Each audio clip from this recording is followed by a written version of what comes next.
আমি বিশেষ করে নির্বাচন করতে গেলে শিল্পী সমিতির ডিজিডিএফআই ডিবি বিভিন্ন সংস্থা সরকারি সংস্থা এসে নাকি অবজেকশন দিত যে উনি বিএনপি লোক উনি নির্বাচনই করতে পারবেন না। এবং তার প্রমাণও পাইছি। আমি একবার নমিনেশন পেপার কিনতে দেখলাম যে পুরো শিল্পী সমিতি ভরা সব ডিবির লোকজন। আমাদের কিছু ভাই ব্রাদাররা আছে যারা মামার হোটেলের কাস্টমার আর কি, ভাতের হোটেলের কাস্টমার যারা, তারা ওগুলো আনতেন।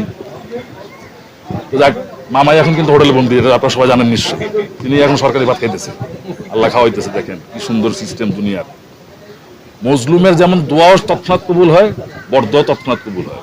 এই যে হাজার হাজার নিরীহ ছাত্র জনতারা মারলেন, কারো না কারো তো হাক লাগছে। এমন ভাবে একটি দেশের প্রধানমন্ত্রী আপনি পলায়ে গেলেন। আপনি তো কোনোদিন, কালকে শুনলাম আপনার ছেলে বলছে যে আমার মা আর জীবনে রাজনীতি করবে না। রাজনীতি করার সুযোগই তো নাই, করবে কোত্থেকে? সুযোগ থাকতে হবে তো। যিনি তার দেশের মানুষগুলারে এইভাবে নির্বিচারে মাইরার পলায়া যায়, হেলিকপ্টার নিয়ে, প্লেনও যেতে পারে না।